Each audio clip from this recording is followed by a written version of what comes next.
ये पूछना चाहता हूँ, क्या आपका ये डिस्प्यूट रेजोल्यूशन किसी इंटरनेशनल स्टैंडर्ड के तहत है या आपने इसको स्वयं बनाया है? जो world federation of direct selling association है, देखिए ISO का 10,000 सूट है जो कंज्यूमर डिस्प्यूट रेजोल्यूशन के लिए ग्लोबल स्टैंडर्ड है। अगर आप अपने आप को एक अंतर्राष्ट्रीय संस्था मानते हो तो आप ISO 10,000 क्यों नहीं यूज कर रहे? ये मेरा सवाल है आपसे। ये ISO 10,000 के तहत नहीं है, ये क्यों नहीं है मैं पूछना चाहता हूँ, क्योंकि ISO तो लेजिटिमेट स्टैंडर्ड है, ये तो आपका अपना बनाया हुआ स्टैंडर्ड है, तो जो इंडिपेंडेंट स्टैंडर्ड है वो यूज करिए ना आप। सर सेल्फ रेगुलेटेड है ना ये तो आप उसको लागू कीजिए उसमें, क्योंकि इसमें सबसे बड़ी बात यह है कि हमारे जो पढ़े लिखे लोग हैं, जो हायर सेकेंडरी हैं, ग्रेजुएट हैं, जिनको नौकरियां नहीं हैं, पार्ट टाइम काम करते हैं, उनके लिए ये अच्छा हो सकता है। इसलिए सरकार को जो उनकी स्किल बढ़ाने की पूरी बात है, एम्प्लॉयमेंट लोगों को देने की बात है, उसके तहत उसमें आना चाहिए। अभी कुछ देर में हम फिर हाजिर होते हैं। यह है कि अगर एक कंपनी के सेल्समैन ने आपको माल ऐसा बेचा है जिसमें आपको बाद में उसकी कमी पता लगे, तो आप वो पैसा वापस लेके उसको कहेंगे भाई ये तेरी पॉलिसी पड़ी है, मेरा पैसा वापस दे, तो ये कर सकते हो। ये एक रेगुलेशन है और ये एक कंज्यूमर को प्रोटेक्ट करने के लिए रेगुलेशन है वन साइडेड कॉन्ट्रैक्ट्स में या वन साइडेड सिचुएशन में। और आमतौर पर हमने ये देखा है कि डायरेक्ट सेलिंग के जितने भी माध्यम है वो one sided high pressure selling है। अमेरिका के कुछ शहरों में कानून है कि कोई सेल्समैन किसी घर की घंटी नहीं बजा सकता, तो बजाएगा तो वो जेल जाएगा। मैं एक यूनिवर्सिटी में पढ़ा रहा हूँ अमेरिका में, मेरी क्लास में एक स्टूडेंट था जिसने कहा सर मैंने 2 साल डायरेक्ट सेलिंग करी है और एक रात मुझे जेल में बितानी पड़ी। उसने मुझे कहानी बताई, तब मुझे पता लगा कि ये होता है अमेरिका में। तो ये कंज्यूमर की प्राइवेसी का भी इशू है कि सोशल नेटवर्क में आप किसी आदमी को ट्रस्ट करते हो, वो कमर्शियल पर्पज के लिए आप अपनी सोशल डिस्गाइज में आपको एक्सप्लॉइट कर लेता है, क्योंकि उसको भी पैसा कमाना है, जो कंपनी उसके पीछे उसको भी पैसा कमाना है, तो उनका काम तो पैसा कमाना है। परंतु जो कंज्यूमर खरीद रहा है उसको तो अपना वेलफेयर देखना कि मेरी मेहनत की कमाई के पैसे मैं दे रहा हूँ, उसके बदले मुझे वैल्यू मिले।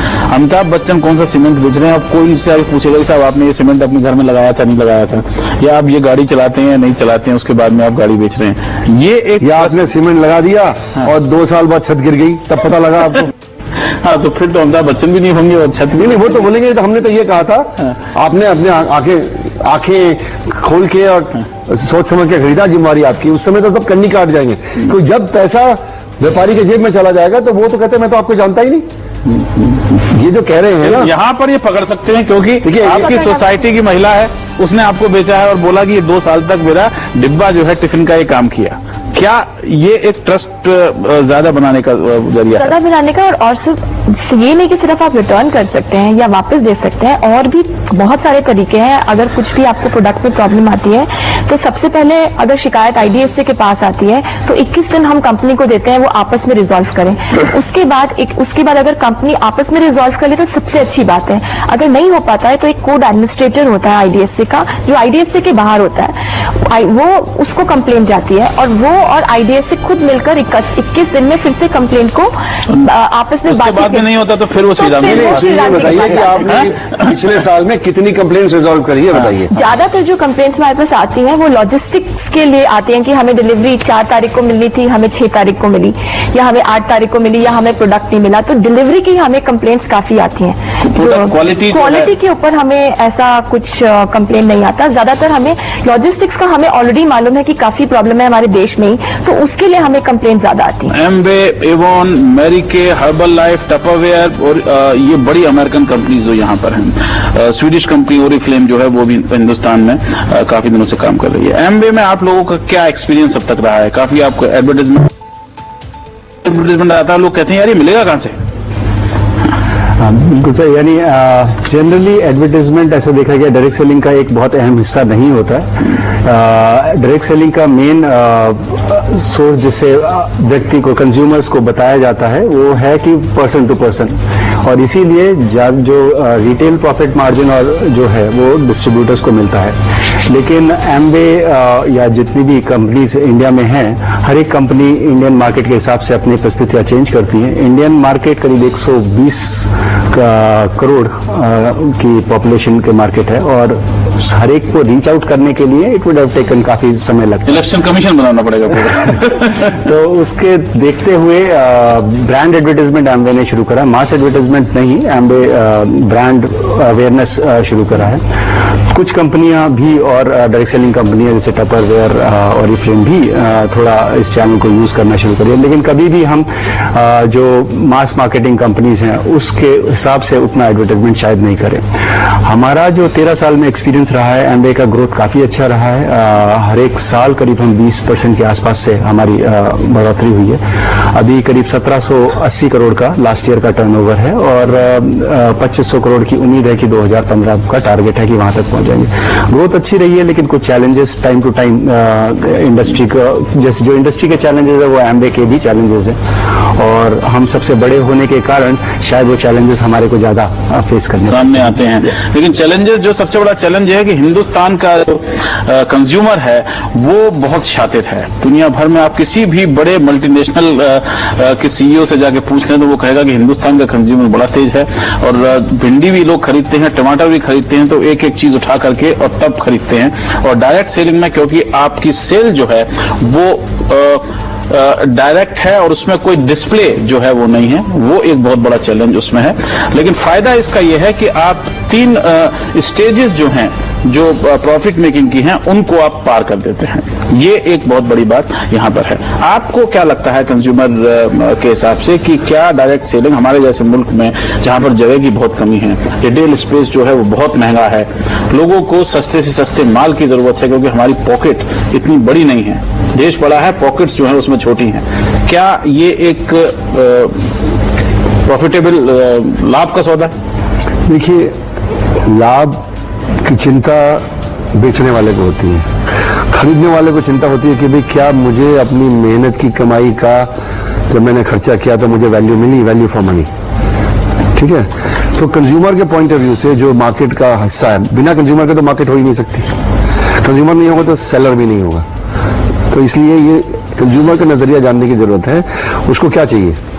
उसको बढ़िया प्रोडक्ट सस्ते दाम पे चाहिए और अगर कोई शिकायत हो तो उसकी वापसी या उसका रिपेयर, पूरी सर्विस चाहिए।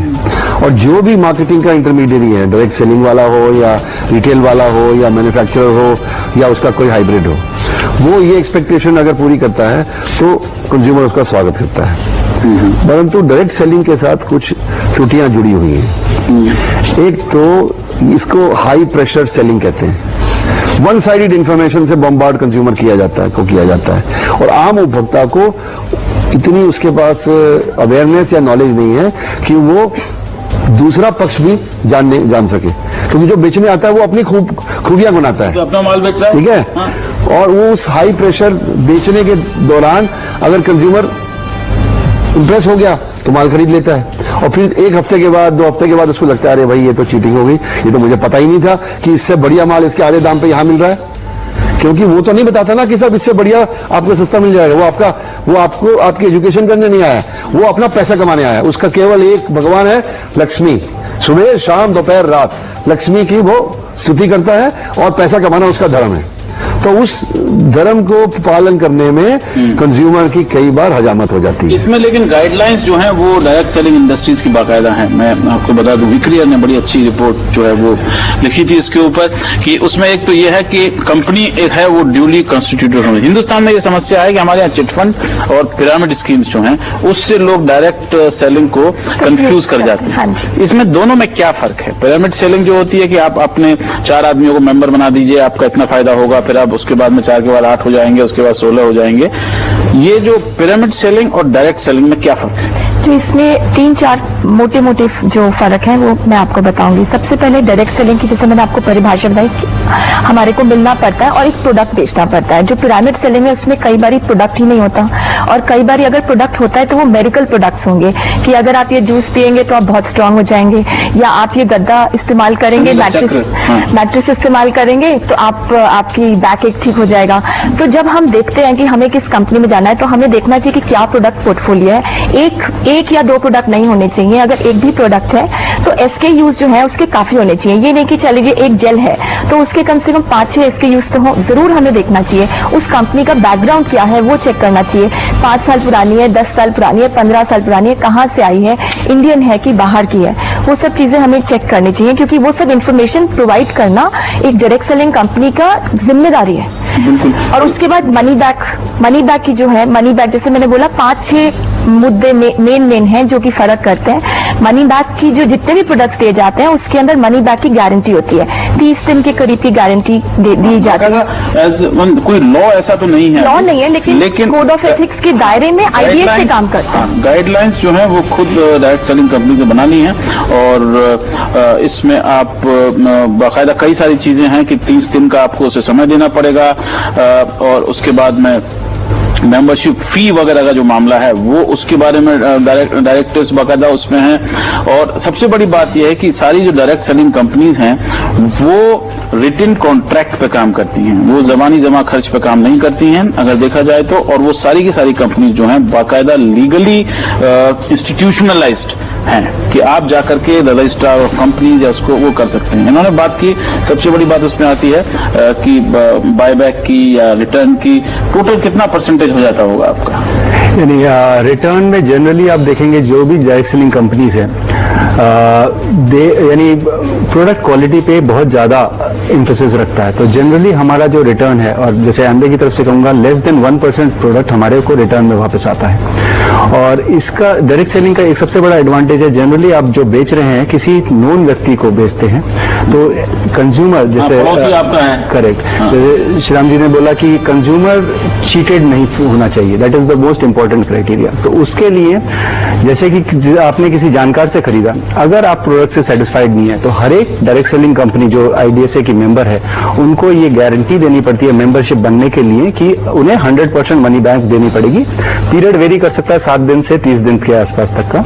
तो इस बीच में अगर कोई कंज्यूमर सेटिस्फाइड नहीं है प्रोडक्ट का तो वो जाके प्रोडक्ट वापस कर सकता है जिससे खरीदा था, और कंपनी उसे प्रोडक्ट वापस लेने की बाध्य है। एक और इम्पॉर्टेंट चीज जो जिससे डिफरेंशिएट कर सकते हैं जो पिरामिड और ये डायरेक्ट सेलिंग से, कि जो पिरामिड कंपनीज होती हैं वो जनरली रिक्रूटमेंट ड्रिवन होती हैं।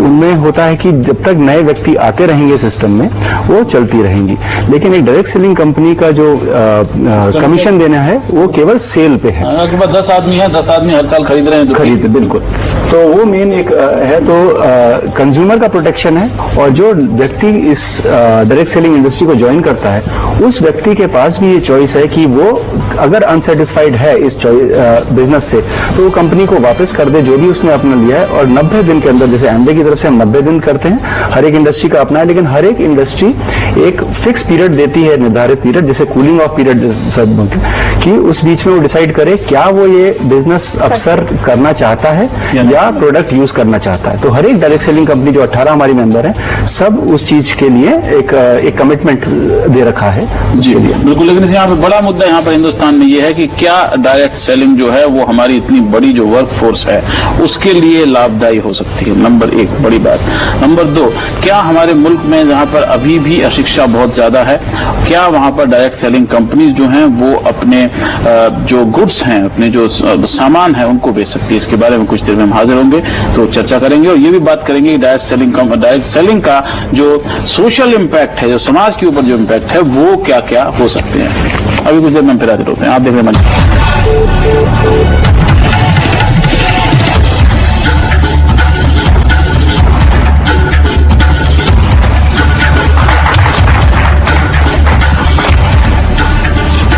मंत्री, फिर आपका स्वागत है। आज हम बात कर रहे हैं डायरेक्ट सेलिंग के बारे में। हिंदुस्तान में सिर्फ $1 बिलियन के आसपास का डायरेक्ट सेलिंग का मार्केट है, लेकिन इसमें जो लोग जो लगे हुए हैं उनकी संख्या काफी है। लोग कहते हैं कि रिटेल इंडस्ट्री जो है उसमें हिंदुस्तान को बहुत ज्यादा आगे चलकर लोगों को जॉब देने की, लाइवलीहुड्स देने की क्षमता है। डायरेक्ट सेलिंग को अगर हम उठाकर देखें तो उसमें हालात इस समय यह है कि इंडस्ट्री का साइज जितना बढ़ता है उससे ज्यादा कहीं लोगों का साइज बढ़ता है, क्योंकि ये बड़ी लेबर इंटेंसिव जो है ये इंडस्ट्री है।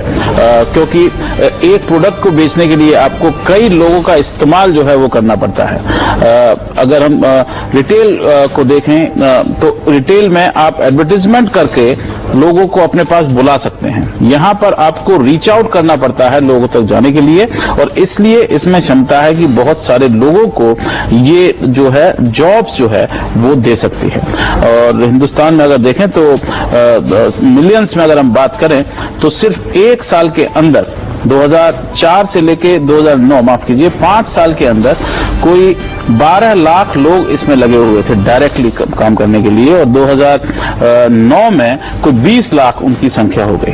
तो आप समझ सकते हैं कि उस तरह से ये बहुत अच्छी चीज है। दूसरी बड़ी बात जो है, हमारे यहाँ पर मुल्क में तमाम ऐसे ग्रेजुएट्स हैं जिनके पास में नौकरी नहीं होती। हिंदुस्तान में आर्ट्स के और साइंसेस के तमाम ग्रेजुएट होते हैं जिनके पास में वोकेशनल स्किल्स नहीं होती, और वो जो है इसमें अपना काम कर सकते हैं। देख सकते हैं आप डॉक्टर साहब कि कॉलेज डिग्री जिनके पास में है, ग्रेजुएट सबसे ज्यादा डायरेक्ट सेलिंग में है, कोई 48% के आसपास, पोस्ट ग्रेजुएट लोग 29% के आसपास जो है वो डायरेक्ट में है, और प्रोफेशनल डिग्रीज जिनके पास में है वो भी 11% के आसपास हैं। और वो इसलिए कि ये आपको अपनी नौकरी के अलावा एक एडिशनल इनकम जो है, जो मिडिल क्लास के लिए बहुत बढ़िया रहता है कि अपना जो माल आ रहा है तो वो ठीक है, नौकरी आप कर रहे हैं, लेकिन इससे आपको वीकेंड्स में काम करके, छुट्टी के दिन काम करके आप इसको कमा सकते हैं। तो इसका इम्पैक्ट जो है बहुत ज्यादा है। अमेरिका में ये देखा गया है कि कोई 82% के आसपास जो डायरेक्ट सेलर्स में इन्वॉल्व हैं वो महिलाएं हैं, और हमारे मुल्क में कामकाजी महिलाओं की संख्या जो है बहुत कम है। क्या हमारे यहाँ पर भी इस समय हालात वही हैं? मैं अभी आपको ये भी बताऊंगा ये क्या है। 70% के करीब डायरेक्ट सेलिंग में आजकल महिलाएं जो है इन्वॉल्व है, और यही एक ऐसा वर्टिकल है जहां पर कंपनीज जो है वो सिर्फ महिला को ही अपॉर्चुनिटी देती हैं। कुछ कंपनियां एक कपल को अपॉर्चुनिटी देती हैं, कुछ ऐसी हैं जो सिर्फ महिलाओं को ही देती हैं, जैसे कि टपरवेयर, एवॉन और मैरी के। ये जो 3 कंपनियां हैं ये सिर्फ महिलाओं के लिए करती हैं। तो महिलाओं को तो इस जो हमारा डायरेक्ट सेलिंग है उससे बहुत ज्यादा बढ़ावा मिलता है, क्योंकि हर महिला की मर्जी है कि वो फुल टाइम जॉब करना चाहे या ना चाहे। तो अगर उसका नहीं है मन करने के लिए काम, तो वो ये अपना घर भी संभाल सकती है और काम भी कर सकती है, दोनों चीजों को साथ साथ रखते हुए आगे बढ़ सकती है। क्योंकि हिंदुस्तान में ये एक बहुत बड़ी समस्या है कि पार्ट टाइम जॉब जो है वो महिलाएं हमेशा करती हैं। हालांकि वो फुल टाइम जॉब है घर चलाना, लेकिन हम उसे पार्ट टाइम जॉब मानते हैं, लेकिन उसके अलावा उनकी जो इनकम है इससे वो सप्लीमेंट होती है। तो क्या इसीलिए डायरेक्ट सेलिंग कंपनी जो है, इनके गुड्स हैं वो यूजुअली जो हैं वो महिला ओरिएंटेड होते हैं। टपरवेयर इसका सबसे बड़ा उदाहरण है कि किचन के आपके इक्विपमेंट हैं और आप उन्हें बेचते रहिए, और महिलाओं के अंदर साथ साथ उनको बेचते रहिए।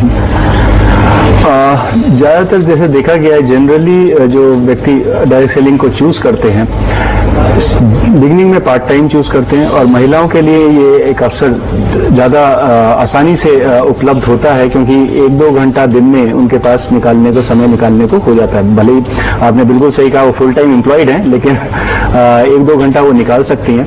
और जब शुरुआत करते हैं तो जैसे जो हमने देखा है प्रोडक्ट्स जो हैं, दो पर्सनल केयर, होम केयर ज्यादातर कंपनीज के पास कॉस्मेटिक्स है, और भी न्यूट्रिशन और वेलनेस के प्रोडक्ट्स काफी इसमें इस चैनल के थ्रू बेचे जा रहे हैं। तो महिला इनिशियली शुरू करती है इस बिजनेस को, और जैसे जैसे आमदनी बढ़ती रहती है तो जनरली हस्बैंड्स का भी इंटरेस्ट उसमें आने लगता है। पैसा आने लगता है तो हस्बैंड को लगता है कि ये कोई काम की चीज है। और बाद में जैसे हमने देखा जो हमारे जो फुल टाइम जो डिस्ट्रीब्यूटर्स या सेल्स कंसल्टेंट जो फुल टाइम चले जाते हैं, तो जनरली वो एक रीजनेबली अच्छी इनकम होके हस्बैंड बोलता है चलो अब मैं फुल टाइम इस बिजनेस में आ जाऊं।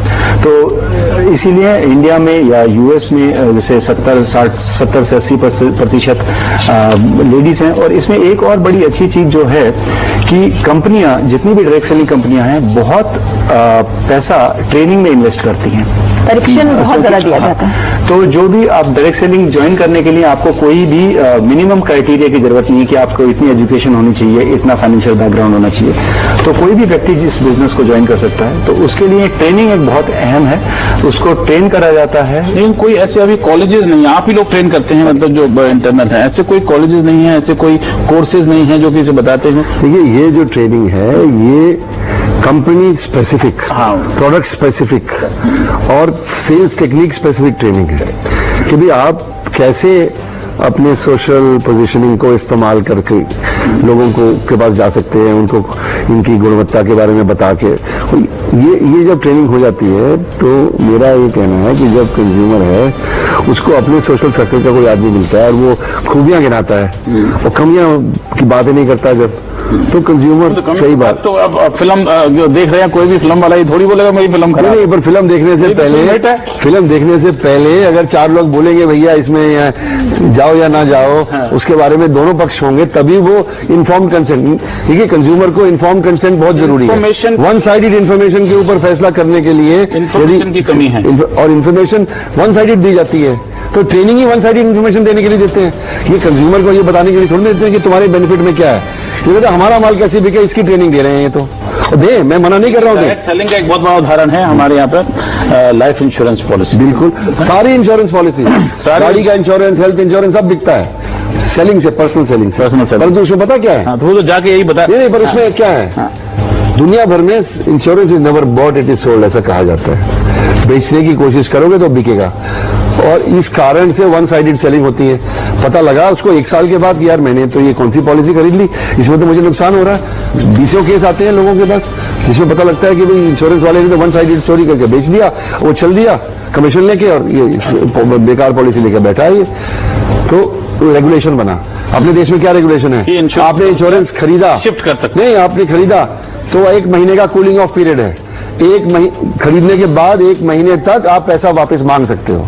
आपको पता लगा कि जो मैंने खरीद लिया, जो मैंने साइन कर दिया, उसमें गलती थी या कोई कमी थी, तो आप मेरे sorry, I am going back, और मेरा पैसा वापस करो। पोर्टेबिलिटी सरकार ने शुरू कर दी है इंश्योरेंस की, इसीलिए वो तो पोर्टेबिलिटी तो यह है कि भाई एक कंपनी से दूसरी कंपनी ले जा सकती है। जानकारी के बारे में, अवेयरनेस के बारे में, और उसमें जल्दी से मैं आपसे पूछ रहा हूँ कि अवेयरनेस जो है, जो ट्रेडिशनल रिटेलिंग है, उसमें लोगों पे ज्यादा होती है। सैमसंग का फोन खरीदना है, नोकिया का फोन खरीदना है, ब्लैकबेरी खरीदना है, फलाना खरीदना है, ठीक है, उस मार्केट में उसकी जानकारी है। आपके जो गुड्स हैं उनकी इतनी जानकारी नहीं है कि आप भाई एमवे से हमें ये खरीदना है और फिल्म से ये खरीदना है, तो उनकी जो जानकारी है वो नहीं होती है। उसको कैसे बढ़ावा दिया जा सकता है कि लोग जो हैं वो एजुकेटेड चॉइसेस डायरेक्ट सेलिंग में बना सकें? इस क्वेश्चन को आंसर करने से पहले मैं जस्ट जो श्रीराम जी ने बोला कि कूलिंग ऑफ पीरियड, जो इंश्योरेंस ने कूलिंग ऑफ पीरियड रेगुलेशन के साथ किया है, डायरेक्ट सेलिंग इंडस्ट्री ने सेल्फ रेगुलेशन के तहत किया है। तो हम ये कूलिंग ऑफ पीरियड हमारी 18 कंपनी और देती है कि 30 दिन, हाँ 30 दिन, 7 दिन से 30 दिन लेके वेरी है। तो ये कूलिंग ऑफ पीरियड बिना रेगुलेशन के डायरेक्ट सेलिंग ने अपने आप सेल्फ इम्पोज करा है। आपका प्रश्न जो था कि एजुकेशन कंज्यूमर के बारे में, उसको इंफॉर्मेशन के बारे में, ये बात सही है कि नोकिया और सैमसंग के बारे में जनरल अवेयरनेस में भी ज्यादा है, इंटरनेट में भी अवेयरनेस ज्यादा है, लेकिन जो डायरेक्ट सेलिंग के प्रोडक्ट जो एक्चुअल में कंज्यूम कर रहा होता है कंज्यूमर, क्योंकि वो एक जानकार व्यक्ति से खरीदता है और जानकार व्यक्ति उसको पूरी तरह उस प्रोडक्ट के बारे में बताता है कि किस लिए, क्योंकि जनरली आप देखेंगे जो प्रोडक्ट्स हैं डायरेक्ट सेलिंग चैनल में प्रीमियम कैटेगरी के प्रोडक्ट्स हैं, और ऑब्वियसली इंडियन कंज्यूमर या कोई भी कंज्यूमर इस बात पे पूछेगा कि भाई इसके लिए मैं पैसा ज्यादा क्यों दूं। तो जो सेलर है उसको जब तक उसके गुणवत्ता के बारे में बता के कन्विंस नहीं कर पाता और उसको कि भाई कंपैरेटिव प्रोडक्ट आपको इससे बेहतर क्यों है, सेल नहीं कर पाएगा। और जैसे देखा कि 20-25% से कर रही है, और तो इसलिए यानी कंज्यूमर्स उस बात को समझ रहा है ना। मास अवेयरनेस कैंपेन वाला शायद डायरेक्ट सेलिंग कभी ना कर पाए, लेकिन जो कंज्यूमर है वो प्रोडक्ट के बारे में, यहाँ पर ये बात भी सही है कि जो आदमी बेच रहा है वो उसे कंज्यूम कर चुका है, बिल्कुल, कि भाई मैंने ये चीज ली और ये बहुत बढ़िया है, इसलिए मैं आपको बता रही हूँ कि आप इसे खरीद लीजिए। मणिवंत में हम बात कर रहे हैं डायरेक्ट सेलिंग के बारे में। डायरेक्ट सेलिंग का सबसे बड़ा जो एक आयाम है वो ये है कि ये चाहे बहुत बड़ी इंडस्ट्री अभी ना हो, लेकिन जितने लोगों को हमारे मुल्क में ये नौकरियां दिला सकती है वो एक बहुत बड़ा मुद्दा यहाँ पर है। जल्दी से देखते हैं कि लोग डायरेक्ट सेलिंग में क्यों आते हैं। एडिशनल इनकम के लिए आते हैं 60% लोग, इंडिपेंडेंट होने के लिए आते हैं बाकी लोग, कि महिलाएं कम से कम ये हैं कि वो चाहती हैं कि उनकी अपनी इंडिपेंडेंट इनकम हो। कुछ लोग फ्लेक्सिबिलिटी चाहते हैं कि पार्ट टाइम जॉब करते हैं, कोई 52% के आसपास लोग अमेरिका में देखा जाए वो पार्ट टाइम जॉब करते हैं और डायरेक्ट सेलिंग करते हैं, तो उनकी जो जिंदगी की जो फ्लेक्सिबिलिटी है। इनकम सोर्स मेजर जो है वो काफी लोगों का है, और सबसे बड़ी बात इसमें यह है कि लोग घर से काम कर सकते हैं और कुछ लोग नए लोगों से मिलना चाहते हैं और नए काम करना चाहते हैं, इसके लिए भी इसमें वो है। लेकिन कंसर्न्स जो हैं वो डायरेक्ट सेलिंग के बारे में हम जो बात कर रहे थे वो काफी हैं, और उसमें मोटी मोटी चीजें हैं। एक तो ऑथेंटिकेशन ऑफ डायरेक्ट सेलर्स जो आपने बात की, दूसरा lack of adequate product marketing and product information, जो हम बात कर रहे थे कि लोगों के पास में नहीं होती है। हाँ, ट्रेनिंग फॉर डायरेक्ट सेलर्स, ये इंस्टीट्यूशनलाइज होना चाहिए, ताकि आप अगर आप डायरेक्ट सेलिंग का बाकायदा आप कोर्स करके किसी भी डायरेक्ट सेलिंग कंपनी में आप काम कर सकें।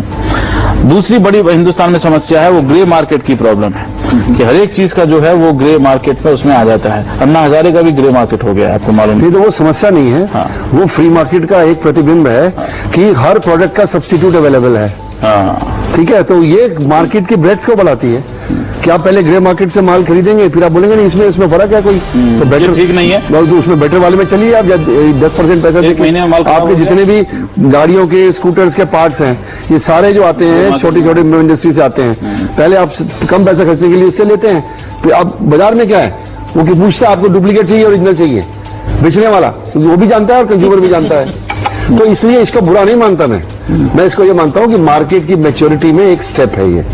एक बार सारी मार्केट को पता लग जाएगा कि ये आइटम बढ़िया है तो वो इंफीरियर प्रोडक्ट की तरफ जाएंगे ही नहीं, परंतु मार्केट की अवेयरनेस और उसकी मैच्योरिटी का जो समय है वो हिंदुस्तान, अभी अमेरिका में तो 300 साल की मार्केट डेवलपमेंट हो चुकी है जहां से एमवे कंपनी आ रही है।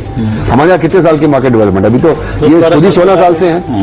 तो इसका मतलब कहने का भैया कि देर इज अभी जरूरत है हमारी मार्केट को मैच्योरिटी की तरफ जाने। रेगुलेशन की आपने बात की कि आईएसओ सर्टिफिकेट अगर इंटरनेशनल जो वर्ल्ड स्टैंडर्ड्स हैं उस पर होना चाहिए, क्योंकि उससे आपको ये नहीं लगता कि ट्रस्ट जो है वो बढ़ेगा। आप अमेरिका में जाकर के शर्ट से लेकर के कंप्यूटर जो मन चाहे डायरेक्ट सेलर से ले सकते हैं और आपको लगता है कि ये जो क्वालिटी मेरी जो है ठीक है, क्योंकि ये इंटरनेशनली इसमें वो है। उसमें दूसरी बात यह है कि अमेरिका की कंपनीज को पता है कि हमारा राजा जो है वो कंज्यूमर है, और कंज्यूमर को हमने नाराज कर दिया तो लॉन्ग टर्म प्रॉफिट हमारा उसका नुकसान होगा। इसलिए आप एक चीज खरीदते हैं 3 महीने जाके भी बाद उसको वापस दे सकते हैं। ये तो 30 दिन की बात कर रहे हैं। आप किसी स्टोर में जाइए, रिटेल स्टोर में अमेरिका में 3 महीने के बाद आप बदल दीजिए, 4 महीने के बाद जाइए, बोलिए जी इसमें रंग पसंद नहीं आया, कहता बदल देंगे, नो क्वेश्चन आस्क्ड। वो बहस नहीं करते हैं, क्यों जी आपने खरीदा था, आपने किंग है वो, क्योंकि ये जानते हैं कि मैं ये 200,000 के लिए मैं अगर बहस करूंगा तो इसकी जिंदगी भर की सेल मेरी से चली जाएगी। तो वो लॉन्ग टर्म बेनिफिट देखते हैं और ये उनको समझ में आया है मार्केट द्वारा। ये नहीं कि उनको किसी ने ट्रेन किया है या किसी स्कूल में जाके उन्होंने पढ़ा है। Market is a big educator कि आप मार्केट में कंज्यूमर को तंग करोगे तो वो ऐसा श्राप देगा आपको कि जिंदगी भर आप पॉवर्टी में रहोगे। भैया कम से कम कंज्यूमर लूज हो जाएगा आपका। तो ये जो चीज मैच्योरिटी है, ना सिर्फ डायरेक्ट सेलिंग, इवन रिटेल में देखा जाए तो थोड़ा टाइम लगेगा इंडिया में आने के लिए, लेकिन जरूर आएगा। बट उस तरीके की मैच्योरिटी लेवल जो है अभी है भी नहीं हमारी कंट्री के अंदर। चाहे आप रिटेल को देख लीजिए या टेली मार्केटिंग को देख लीजिए, तो वो जब आएगा तो जरूर होगा। क्योंकि जैसे कि बोला कि जो भी कोई प्रोडक्ट है जो सही है और जो सही कंपनियां जो लेंगी वापस, वो जरूर लेंगी इसको वापस।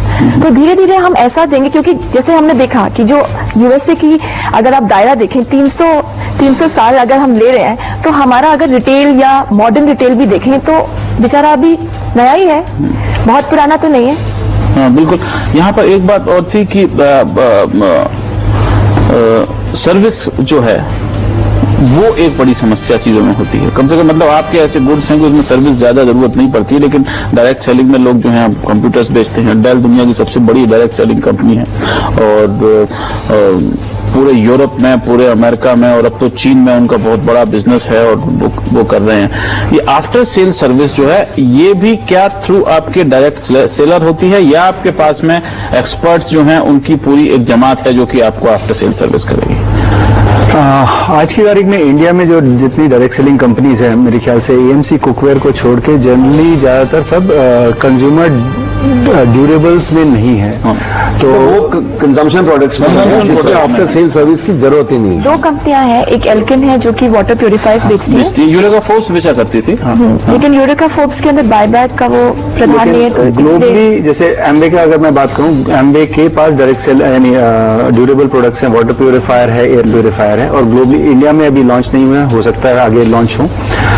लेकिन जहां पे भी वो लॉन्च हुए हैं साइमल्टेनियसली एक सेकेंडरी नेटवर्क अपना ही कंपनी ने एस्टैब्लिश करा है, क्योंकि एक वो ब्रांड इक्विटी कभी लूज नहीं कर सकती है कंपनी, क्योंकि आप जो डायरेक्ट सेलर है वो आपसे रिलेटेड है, आपसे का साथ है, तो ही always comes back to you. अगर कुछ भी प्रॉब्लम कस्टमर को हुई तो इसीलिए शायद इंडिया में एम्बे को थोड़ा टाइम लगे इन चीजों को लॉन्च करने के लिए, लेकिन ग्लोबली जहां पे भी एम्बे सेटल हो चुकी है, ये वाटर प्यूरिफायर और एयर प्यूरिफायर से चाइना में जैसे लॉन्च हुआ है, तो साइमल्टेनियसली एक सर्विस नेटवर्क खड़ा करना पड़ेगा। हाँ, बिल्कुल, क्योंकि लोग जो, और वो ऐसी चीजें हैं जो कि सर्विसेज चाहती हैं। वाटर प्यूरिफायर जो है वो 3-4 साल आपका कम से कम चलेगा, और एयर प्यूरिफायर है वो चलेगा, तो उसमें आपको एक कंसिस्टेंट वो चाहिए।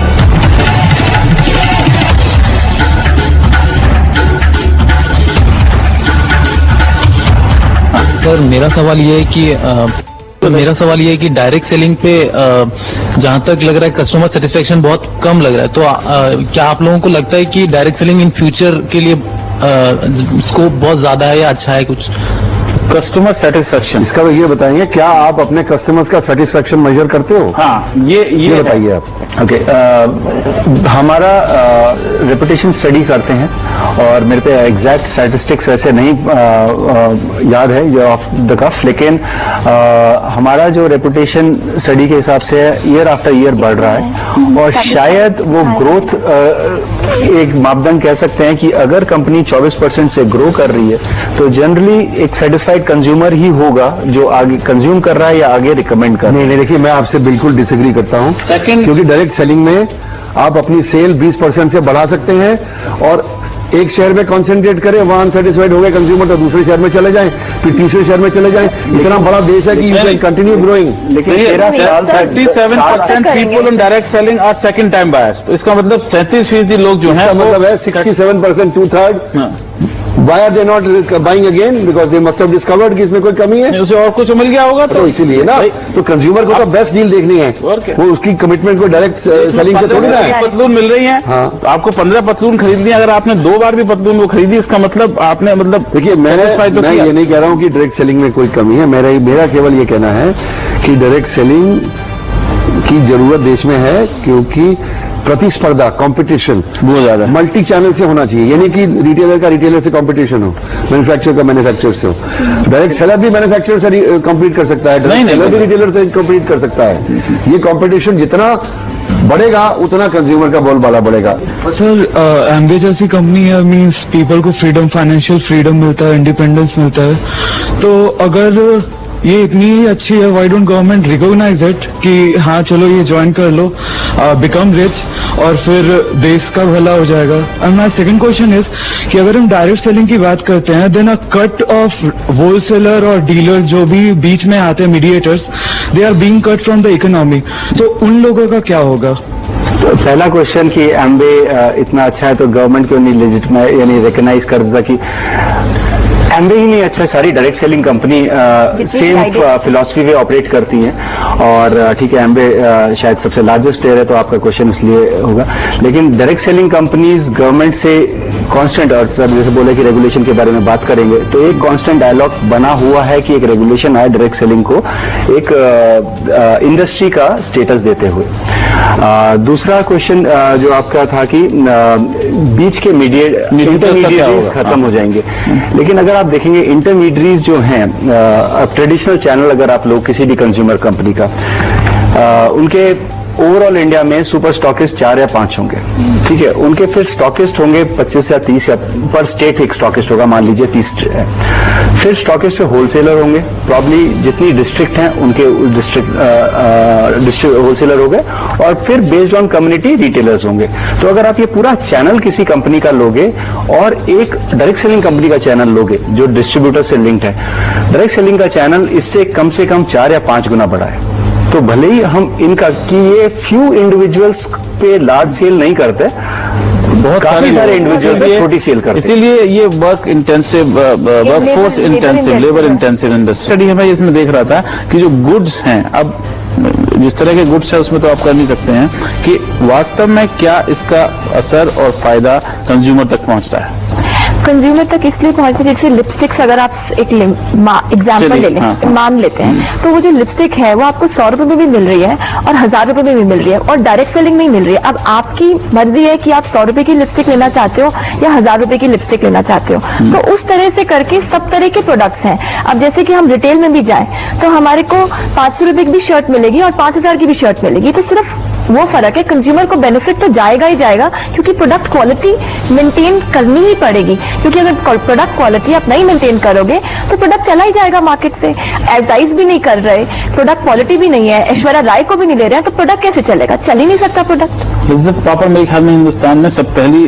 जो है चेन थी डायरेक्ट सेलिंग की, और इतना बड़ा ब्रांड बन गया है। अब तो खैर वो रिटेल में है, दुनिया भर में उनके पड़ जाते हैं। I think that's was how in Indian terms direct selling start. नहीं, पर ये पापड़ नहीं बेच रहे हैं, ये तो सब ये बेच रहे हैं वेलनेस के प्रोडक्ट्स, न्यूट्रिशन के प्रोडक्ट्स, कॉस्मेटिक्स ज्यादा से ज्यादा हाई एंड कॉस्मेटिक्स हैं। ये नहीं कि 10 रुपए वाली लिपस्टिक बेच रहे हैं। 10 रुपए की लिपस्टिक मिलती है और बढ़िया लिपस्टिक। लेकिन वो तो वही बात है ना, वो ये कह रही हैं कि अगर आपको हाई एंड प्रोडक्ट में अगर आपको सेटिस्फेक्शन नहीं मिलेगा तो वैसे ही आपकी डिब्बा गोल हो जाएगा, क्योंकि वो जाकर बाजार से खरीद लेगा आदमी। इधर से हाँ, आप बताइए क्या सवाल है आपका? Sir, is direct selling targeting on a particular community of people or is it for all? I mean, like most of the people are residing in villages, and you say that your mode of advertisement is just word of mouth. So how can you make consumer aware of your product? Okay, देख, word of mouth अगर देखेंगे, direct selling से करीब आज की तारीख में India में 30 लाख व्यक्ति एसोसिएटेड है। तो ये चैनल ऑफ कम्युनिकेशन आपके शायद मास मीडिया से काफी इफेक्टिव हो सकता है, क्योंकि मास मीडिया में आपको थोड़ा सा ही टाइम स्लॉट मिलता है, ठीक है, और 1-to-1 में आपको ज्यादा मिलता है। यस, बात सही है कि टाइम लगेगा गिवन द 120 करोड़ का पॉपुलेशन में। मैं एमवे का एग्जांपल देता हूं। एमवे ने इंडियन मार्केट के लिए अपने वर्ल्ड क्लास क्वालिटी प्रोडक्ट्स के सिवा भी इंडियन मार्केट के लिए स्पेसिफिकली जिसे हम बोलते हैं ग्रेट वैल्यू प्रोडक्ट्स, वो लॉन्च करे हैं जो सेम प्राइस्ड हैं जो आपको मास मार्केट में मिलेंगे। तो रियलाइजिंग की एक और मार्केट है जहां पे पोटेंशियल है, जिसके लिए एमवे के ग्लोबल प्रोडक्ट शायद सूट नहीं करते हैं। तो उन्होंने, और हर एक कंपनी अपनी मार्केटिंग स्ट्रैटेजी चेंज करेगी उस चीज को, यानी अगर उन्हें उस कंज्यूमर मार्केट को टैप करना है। तो एमवे ने जैसे करा है, मेरे ख्याल से ऑरिफ्लेम, एवॉन, टपरवेयर, शायद उनके बारे में मुझे नहीं पता, लेकिन जनरली हर एक कंपनी किसी मार्केट सेगमेंट को अगर एड्रेस करने के लिए शायद उन्हें चेंज करनी पड़ेगी अपनी मार्केटिंग स्ट्रैटेजी। नहीं, पर कुल मिला के मुझे ऐसा लगता है, correct me if I am wrong, कि इन 30 लाख में से जो ज्यादा बड़ा नंबर है वो अर्बन एरियाज में कॉन्सेंट्रेट। हाँ, वो तो होगा ही, बिल्कुल ठीक है। इसका मतलब ये है, हाँ। इसका मतलब ये है कि डायरेक्ट सेलिंग जो है वो रूरल एरियाज के लिए, डिप्राइव्ड एरियाज के लिए, डिप्रेस्ड एरियाज के लिए, जहां इनकम लेवल्स हाई नहीं है उसके लिए नहीं है। अभी ये नहीं, केवल अभी नहीं है, ये केवल जहां पैसा है उसके लिए। एक मिनट रुकिए, लेकिन डायरेक्ट सेलिंग वहां भी हो रही है। टायर 2 और हिंदुस्तान में जो फर्टिलाइजर है जो किसान खरीदता है वो डायरेक्ट सेलिंग से ही खरीदता है, उसका एडवर्टाइजमेंट देख के नहीं जाता कि मुझे ये खरीदना नहीं, है। परंतु वो तो होलसेलर और रिटेलर्स की थ्रू ही खरीदता है ना, वो डोर टू डोर सेलिंग से थोड़ी ना खरीदता है या सोशल नेटवर्किंग से थोड़ी ना खरीदता है। गांव के लिए प्रोडक्ट्स होंगे तो गांव वाला भी खरीदेगा। एक भी प्रोडक्ट गांव के लिए हाँ। इनमें से किसी कंपनी ने बेचा हो तो मुझे बताइए आप, एक भी प्रोडक्ट। हमारे एमवे के अपने प्रोडक्ट्स हैं, जो सोप है, ऑयल है, वो गांव में भी बिकते हैं। और ये कहना कि कितना शेयर है गांव की सेल्स का, बताइए ना। ये कहना कि गांव का, गांव में 23 रुपए खर्च करता है टॉयलेट आर्टिकल की सिर्फ हिंदुस्तानी आदमी जो है, मतलब छोटा मार्केट नहीं है, बहुत बड़ा मार्केट है। 23 रुपए पर मंथ। डायरेक्ट सेलिंग में ज्यादातर आप लोगों ने बात किया पिरामिड वाले के लिए, तो बहुत से लोगों के माइंड में मतलब ये सेट है कि पिरामिड वाला गलत होता है, तो मतलब हमें चेन सिस्टम होना पड़ता है, मतलब एक के नीचे और देने पड़ेंगे। उस बिजनेस से आपका क्या मतलब? बहुत वैलिड पॉइंट है, और मेरे ख्याल से शायद आपने मैंने इश्यू में उठाया था वो। तो वही है कि ये रेगुलेशन वाली बात है। कुछ कंपनियां इस माध्यम को मिसयूज भी करती हैं, और जैसे आपने बिल्कुल सही कहा कि एक रिक्वायरमेंट होती है कि एक के नीचे 2 को लाओ, 2 के नीचे 4 को लाओ, और उनका मॉडल इसी चीज पे बेस्ड होता है। इसे एक तरह इंडियन लीगल उसमें और इस स्टडी ने भी हाईलाइट करा है कि ये मनी सर्कुलेशन टाइप का एक बिजनेस शुरू करती है, लेकिन इनका बेस होता है कि व्यक्ति को लाना। इनका बेस सेल नहीं करना होता। तो ये केवल एक बड़ा डिफरेंशिएटिंग क्राइटेरिया है कि क्या ये बिजनेस सेल्स पे बेस्ड है या व्यक्ति के लाने पे। जल्दी से इनसे यहाँ पे आप डिफरेंशिएट, ये आपकी कंज्यूमर भी हो सकती हैं और आपकी डायरेक्ट सेलर भी हो सकती हैं। What's the difference between direct selling and direct marketing? ये आप बता सकती हैं।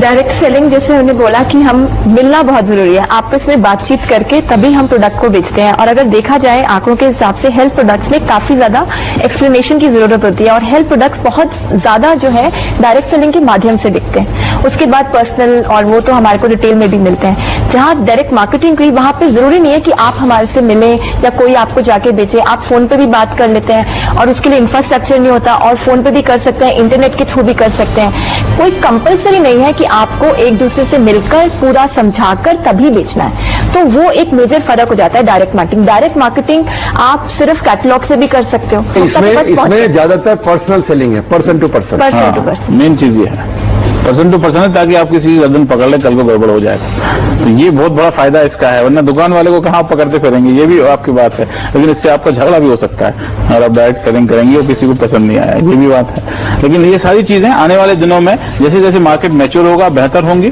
और इसका सबसे बड़ा मेरे ख्याल में फायदा मुझे नजर आता है, वो ये नजर आता है कि हमारे मुल्क में जो तमाम महिलाएं हैं जो घर चलाती हैं, पढ़ी लिखी हैं और उस अपने ज्ञान का जो उन्होंने हासिल किया है, देखिए अगर डायरेक्ट सेलिंग कंपनीज ने कंज्यूमर सेटिस्फेक्शन को अपना मोटो बनाया और कंज्यूमर की सेवा अपना ध्येय बनाया और पैसा कमाना एक बाई प्रोडक्ट हुआ, तो मैं इसका स्वागत करूंगा। क्योंकि आप अगर हिंदुस्तान के कंज्यूमर को best products at lowest price दे सको तो इससे बढ़िया सेवा तो नहीं है, वो खरीदेगा। और कंपटीशन बढ़ने से कंज्यूमर का ओवरऑल बेनिफिट है, ऐसा मेरा मानना है। बिल्कुल, मोटी बात यही है कि आने वाले दिनों में इस सेक्टर पर नजर रखने की जरूरत होगी। नए नए लोग जो है मार्केट में आएंगे, इन्वेस्टमेंट जो है वो इसमें बढ़ रहा है और हमारे इतने बड़े, कोई 2025 में कहा जा रहा है कि हिंदुस्तान 5वां सबसे बड़ा कंज्यूमर मार्केट दुनिया का होने वाला है और इसमें इसका हिस्सा भी काफी बढ़ सकता है।